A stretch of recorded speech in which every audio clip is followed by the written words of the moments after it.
DMTV Info, votre chaîne d'information en temps réel. La politique, la santé, le sport, les faits de société, la musique, les rumeurs et bien plus encore. Vous découvrirez cela dans notre chaîne DMTV Info.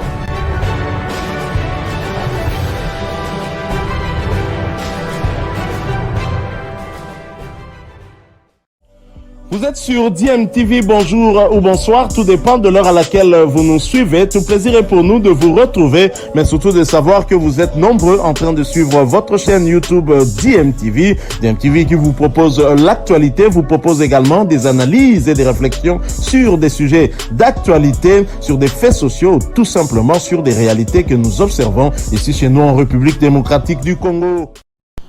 Time is up, c'est l'heure de notre tour d'horizon, un tour d'horizon qui nous permet d'échanger avec vous sur l'actualité sportive, une actualité concernant certains de nos internationaux, ceux qui évoluent dans le football, le sport roi. Vous le savez, la République démocratique du Congo attend une échéance très importante, c'est le début des éliminatoires de la Coupe d'Afrique des Nations Côte d'Ivoire 2023 et nous devons absolument nous mettre très rapidement au travail, oubliez la déception de l'élimination à la deuxième qualification, une phase finale de Coupe du Monde pour nos Léopards et nous concentrer pour la CAN 2023, surtout que nous avions manqué celle de 2021 qui a été organisée au Cameroun en 2022 pour cause de Covid-19. Alors ce tour d'horizon nous emmène tout d'abord en Suisse où les Young Boys de Berne gagnent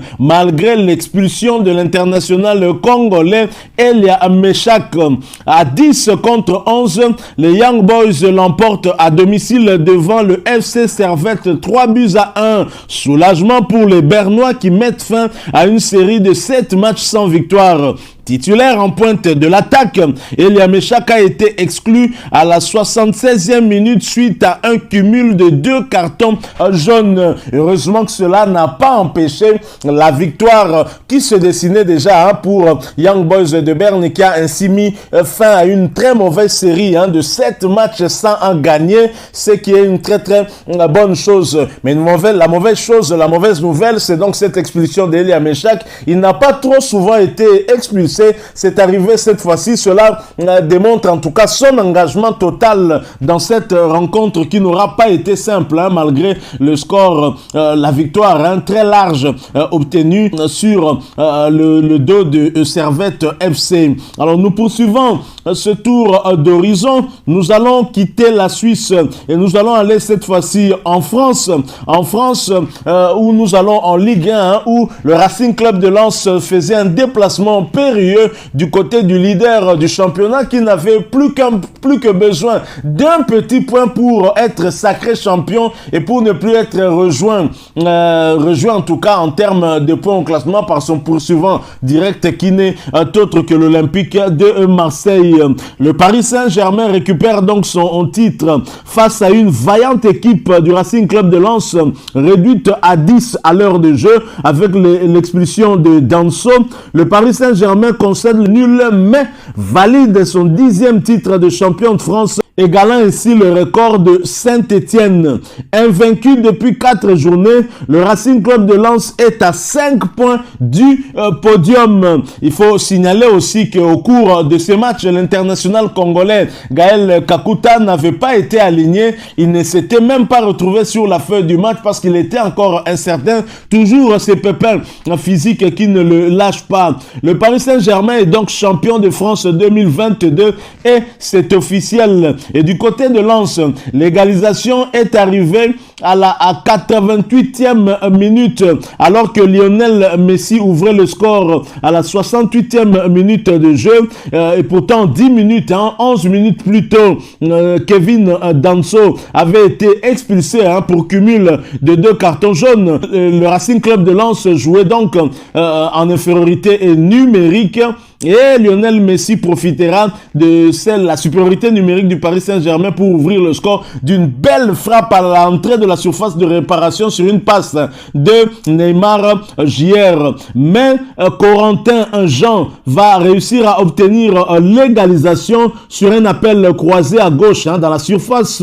Machado est servi par Saïd et échappe à Ramos, le défenseur central du Paris Saint-Germain, avant de centrer fort à ras de terre. Jean se jette devant Mendes au second poteau pour rabattre le ballon dans les cages vides. Ce n'était pas facile à réaliser, ça parce que le ballon aurait pu filer juste devant les buts, aller à côté, mais il a réussi à tromper le portier parisien et ainsi égaliser pour son équipe.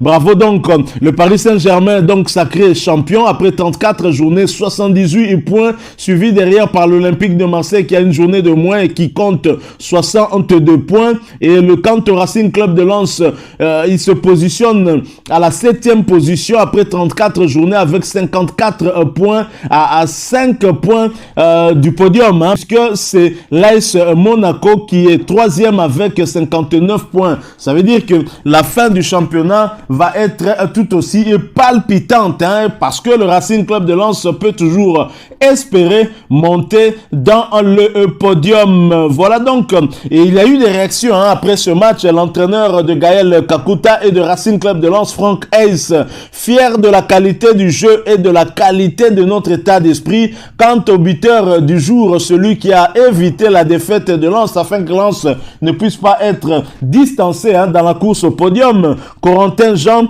a dit ceci: c'est un point qui va à compter. Et j'ose croire que l'international congolais Gaël Kakuta pourrait être de retour pour la prochaine journée avec son équipe de Racing Club de Lens, mais quand même Arnaud Kalimundo, l'autre congolais de ce club, lui était présent. Voilà, nous poursuivons ces quelques informations dans le cadre de ce tour d'horizon et nous allons cette fois aller en Ligue 2 pour vous donner quelques résultats concernant nos Léopards de Ligue 2. D'abord, Shadrack Akolo et Amiens ont fait match nul à Dunkerque, 0 but partout. Amiens repart avec le point du nul de son déplacement sur la pelouse de Dunkerque. Shadrack Akolo était bien évidemment titulaire en pointe avant d'être remplacé à la 80e minute. Son club occupe la 11e place avec 43 points. Quant à Gédéon Kaloulou et Ajaccio, ils ont perdu des points mais restent en course pour la montée. L'AC Ajaccio de Gédéon Kaloulou, qui avait été titularisé, a été tenu en échec sur la pelouse de Valenciennes après le score de parité de 0 but partout. Les Corses sont 2e avec 68 points et pourraient voir Auxerre leur revenir à un point en cas de victoire contre Caen ce dimanche 24 avril. Triste dénouement pour Rodez et l'international congolais Lionel Passinzaou, alors qu'ils avaient réussi le plus dur en revenant au score après avoir été menés 2 buts à 0 à la pause. Lionel Passinzaou et Rodez se sont finalement inclinés face à Nîmes en concédant le but du 3-2 dans les temps additionnels. Quant à Yeni Ngakoto et Nancy, relégués en national, condamné à l'exploit, l'AS Nancy a finalement été relégué en 3e division après avoir été défaite par Kevili, 0 but contre 3. Malheureusement, cette rencontre n'est pas arrivée à son terme suite au mauvais comportement des supporters présents dans le stade. Prêté à l'AS Nancy-Lorraine, Yeni Ngakoto ne devrait pas rester car son avenir était lié au maintien du club en Ligue 2. Et maintenant que cette équipe descend en national, équivalent de la 3e division française, on voit mal Yeni Ngakoto poursuivre avec ce club. Nous poursuivons avec ce tour d'horizon. Cette fois, nous allons aller avoir des nouvelles du capitaine des Léopards en Turquie, Marcel Tisserand, qui continue à cirer les bancs. On verra si lors de la dernière journée, c'était toujours le cas. Nous en parlons après cette courte pause.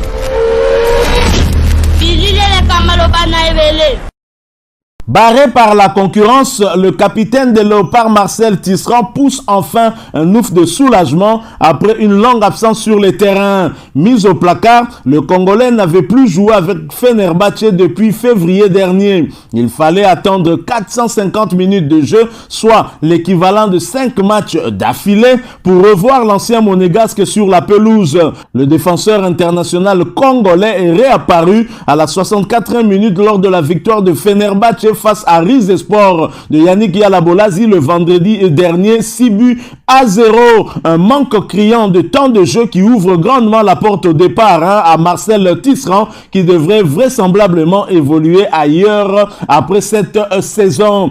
Et c'est vrai, c'est à se demander pourquoi Hector Raoul Cooper l'avait convoqué alors qu'il n'avait quasiment pas de temps de jeu. Il n'était pas titularisé de ce côté-là, et surtout sa titularisation lors du match retour des barrages avait étonné plus d'un observateur. Alors nous restons en Turquie. Cette fois, nous allons en deuxième division où pour parler d'un autre Congolais, bien évidemment, il s'agit de Kazenga Aloaloa et de Aaron Chibola, sociétaire du club de Gensler Birlihi, et nous jouions en tout cas la 32e journée de deuxième division en turc, et on jouait la 32e journée de la deuxième division turque, et Gensler Birlihi recevait Bandırmaspor. Aaron Chibola était bien évidemment titulaire, mais il n'a pas terminé la rencontre puisqu'il a été remplacé à la 92e minute de jeu. C'était sa deuxième titularisation consécutive.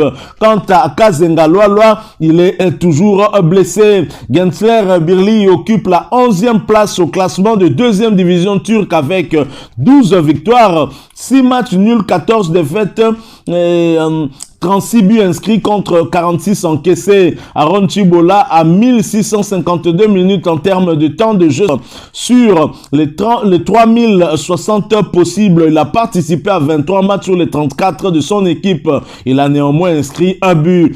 Quant à Kazenga Aloaloa, blessé, à 1239 minutes en termes de temps de jeu sur les 3060 possibles. Il a participé à 20 matchs sur les 34 possibles. Prochain rendez-vous de Gensler Birlihi, ce sera pour le compte de la 33e journée et le déplacement sur le terrain de Denizlispor. Le match est prévu pour le vendredi 29 avril 2022 sur le coup de 18h30 heure de Kinshasa.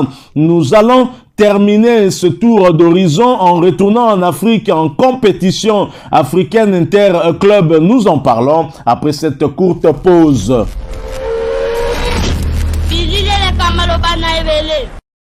En Champions League africaine, dans le choc des quarts de finale retour au Maroc, le but de l'international congolais Fabrice Ngoma Luamba n'aura pas suffi. Le Raja Casablanca éliminé à domicile par le champion en titre, le tenant du titre Al Ahly d'Égypte. Les portes des demi-finales se sont refermées pour le Raja Casablanca qui recevait le club mythique d'Al Ahly, le club le plus titré en Afrique. C'était au stade Mohamed V. Le match a eu lieu le vendredi 22 avril 2022 et malgré le but matinal de l'international congolais Fabrice Ngoma Luamba, les Rajaouis ont été rattrapés au score 1 but partout, score final, et donc éliminés de la compétition. Si Fabrice Ngoma Luamba a été titularisé, en revanche, depuis son banc de touche, Dark Kabangu a été impuissant. Il a suivi la triste désillusion de son équipe. Pied au plancher, les Marocains vont accueillir à froid les Égyptiens dès la 5e minute, et c'est Fabrice Ngoma Luamba qui, sautant plus haut que tout le monde, va montrer la voie aux siens. Ce but a suffi pour réveiller les visiteurs qui prennent alors le contrôle du match. Multipliant plusieurs phases offensives sans trouver la moindre faille, le club le plus titré d'Afrique va même louper l'occasion de revenir au score dès la 17e minute lorsque le Tunisien Ali Maloul voyait son pénalty arrêté par le gardien Rajaoui. Ce n'était qu'une partie remise puisqu'à la 44e minute, le même Maloul, libre de tout marquage, va réussir à tromper Zniti. Un but partout, score à la mi-temps. En deuxième période, les locaux vont tenter le tout pour le tout, mais feront face à une très belle défense égyptienne, une défense compacte qui ne laissera rien filer. Les Pharaons vont même passer à côté du but du chaos lorsque Percy, en contre-attaque, échoue de mettre au fond son tir.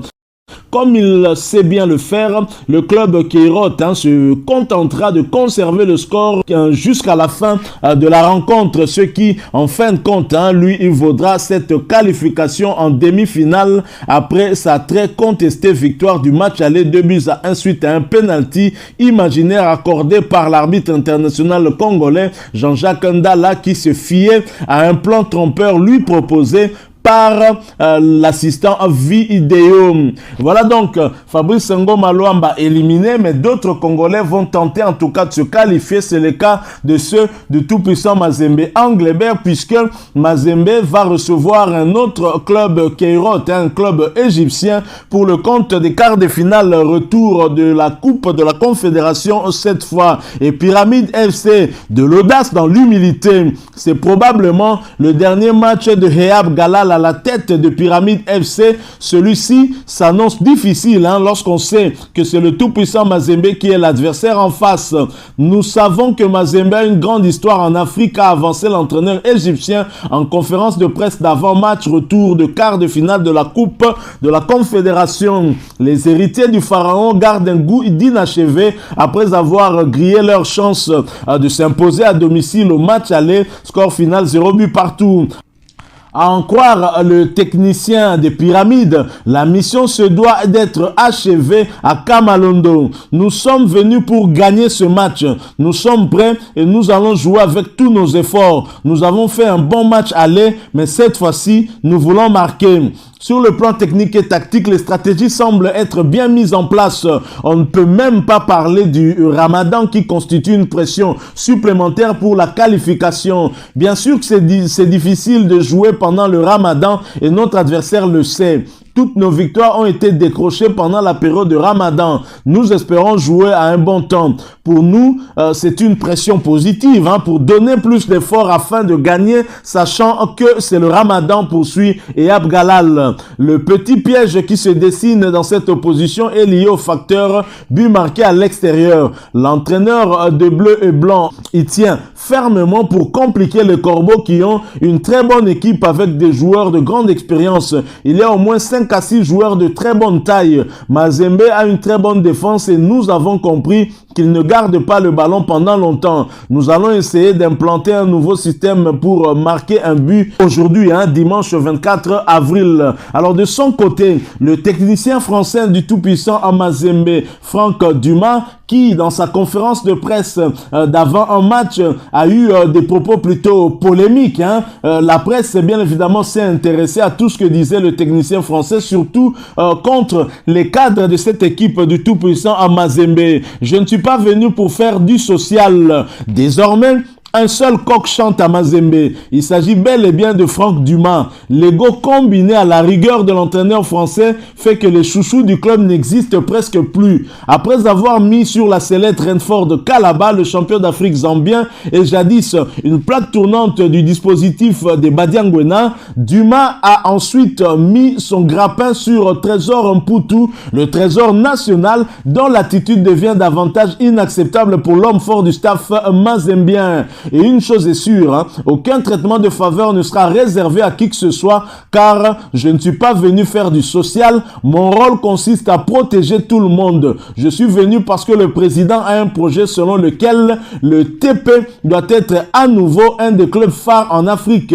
Donc je ne peux pas faire du social, je ne peux faire du social que lorsqu'un joueur me donne quelque chose. C'était d'ailleurs ça mon discours du début. N'attendez rien de moi, donnez-moi et je vous donnerai à lâcher sans langue de bois. Dumas qui, petit à petit, malgré l'inexistence du championnat national, est en train de réaliser un grand coup en Coupe de la Confédération. À l'allure où vont les choses, avec les révolutions que ne cesse de connaître la team noire et blanche depuis l'arrivée de Franck Dumas, une mise à l'écart définitive de Trésor Mputu à la fin de la saison, comme ce sera décidément le cas avec Calabar, ne serait pas à écarter. Alors le tout-puissant Mazembe va donc recevoir Pyramide FC tout à l'heure. Le match est prévu sur le coup de 13h GMT, soit à 14h pile, 15h heure de Lubumbashi. Voilà qui me fait en ce tour d'horizon. Si vous l'avez aimé, laissez-nous un maximum de j'aime. Merci de partager avec nous votre point de vue en nous les laissant à travers un commentaire.